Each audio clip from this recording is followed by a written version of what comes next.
हमारा रब नीचे उतार दे, कोई ताकत ऊपर लाने वाली नहीं। और भी फरमाया इनम सकरिस को हुबल्लजूफी वतूबी मनफुर। बताओ अगर हम खाने को रोक दें, और होता है ऐसा, डॉक्टर के जरिए से हम पे खाना रुक जाता है, डॉक्टर कहता आप चीनी इस्तेमाल नहीं कर सकते हो, अब चीनी तुम पे बंद है, आप डायबिटीज के मरीज हैं, आपके शुगर में इजाफा होगा, आप मीठा नहीं खा सकते हो, हजार तुम्हारे दिल की तमन्नाएं उमंगें पैदा हो रही हो, लेकिन आप रसगुल्ला नहीं खा सकते, नहीं खा सकते, हमारे रब ने बंद कर दिया। इसलिए मेरे अजीजों समझाने की बात है, आपसे सिर्फ ये कहना चाहता हूँ, रब से डरो, उसने तुम्हें पैदा किया है, और तुम्हारे समझाने के लिए हमारे रब ने क्या क्या मिसालें दी और कैसे कैसे समझाया।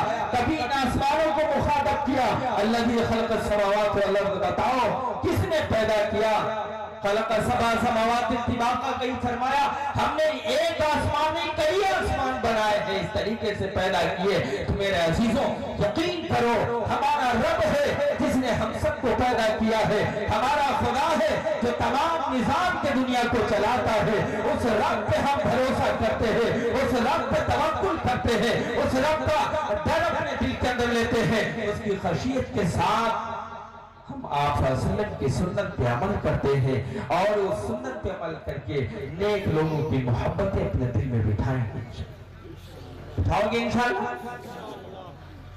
दूसरा इनाम फरमाया वल्हैबतु फी क़ुलूबिल फजरा, गैरों का रोग जो आज हमारे और आपके दिलों के अंदर पेवस्त है, गैरों का रोग हमारे और आपके दिलों से नहीं निकल रहा है, और हमारा ये यकीन है कि ये चलता हुआ चढ़ता हुआ सूरज कभी गुरूब नहीं होगा।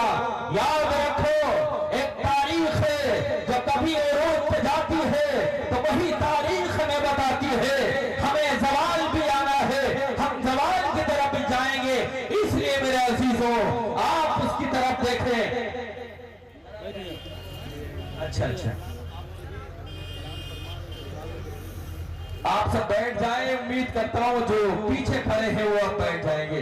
हमारे बहुत ही मुकर्रम और मोहतरम और हमारे बड़े हजरत मौलाना अब्दुल्ला सालिम साहब चतुर्वेदी अररिया बिहार से तशरीफ हमारे बीच में ले आए हैं।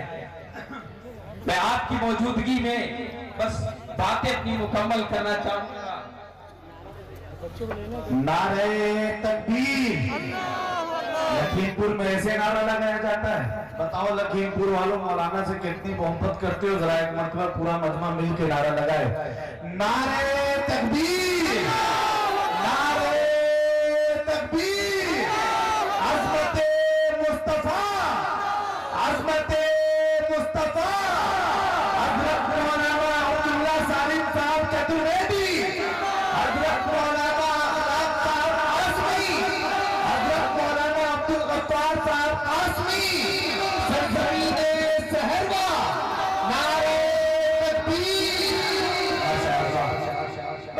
कीमती और मुदल्लल खिताब हो रहा है। आप हजरात बताना तो संजीदगी और वकार के साथ बैठकर हजरत मौलाना के खिताब को मुकम्मल करें। बैठ जाए भाई, इस तरह खड़े होकर आप लोग खामखा वावेला न करें, अपनी अपनी जगह बैठ जाए। माशाअल्लाह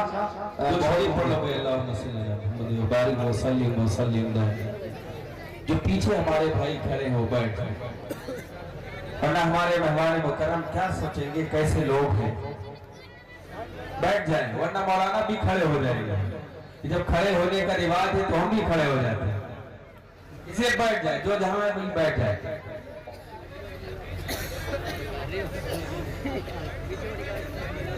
तो मैं अर्ज ये कर रहा था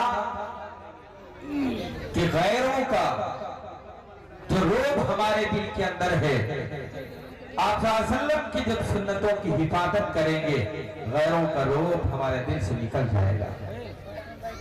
करेंगे इंशाअल्लाह सुन्नत, इस सुन्नत पर अमल करेंगे, किस सुन्नत पे? तमाम सुन्नतों पे।